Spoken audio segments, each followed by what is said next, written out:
In today's 5-minute fix, we're going to talk about paragraphing for effect.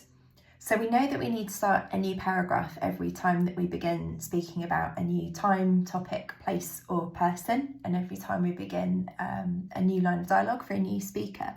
But what we're going to focus on today is how we can use paragraph breaks, and in particular short paragraphs, very deliberately to emphasise ideas or to emphasise almost a change in an argument. So here's an example of at the beginning of a persuasive paragraph. Travelling to different countries is one of the best ways to learn about other cultures, to broaden your horizons, and to develop empathy for others. With all these benefits, should school trips abroad be a compulsory part of the national curriculum?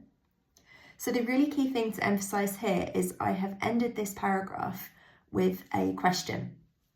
And the question builds on what comes before. So I establish a point and then I ask a question that has an answer that's going to benefit my argument. What I'm going to do is start a new paragraph and I'm going to answer that question in one word.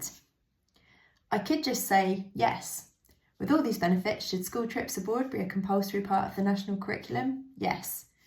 I'm going to go for something a little bit stronger because yes doesn't feel particularly convincing or persuasive. So what I'm going to say instead is absolutely. So there's my one-word answer in response to my question. And the next thing I'm going to do is start a new paragraph and I'm going to elaborate on why I've given this answer.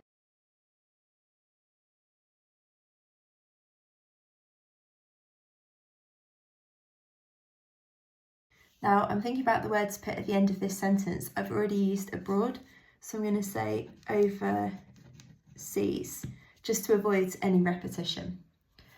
So if we read all of this together, travelling to different countries is one of the best ways to learn about other cultures, to broaden your horizons and to develop empathy for others. With all these benefits, should school trips abroad be a compulsory part of the national curriculum? Absolutely.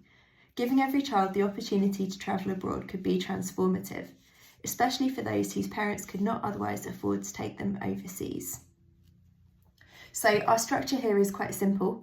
We introduce an idea or a point that we want to make, but we make sure that we end with a question. And the answer to that question really needs to support what we are arguing. It also needs to be an answer we can give in a single word. So in this case, absolutely. There's another way that we can do this, so it doesn't just have to be a yes or no answer. So let's have a look at another example. In my second example, I've started the paragraph in exactly the same way. So travelling to different countries is one of the best ways to learn about other cultures, to broaden your horizons and to develop empathy for others. But I've changed the question that comes at the end of the paragraph. This time it reads, with travel carrying so many benefits, why isn't it a compulsory part of the national curriculum?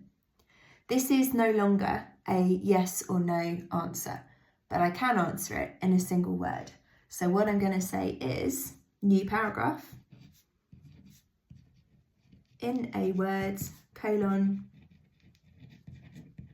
budget. So my structure here is exactly as it was before. Make a point, ends on a question. This time a question that can be answered in a single word, but not with yes or no. And I'm going to emphasise the fact it can be answered in a single word by saying, in a word, budget.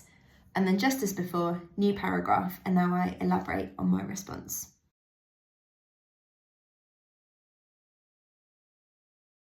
So what I've done here is exactly the same.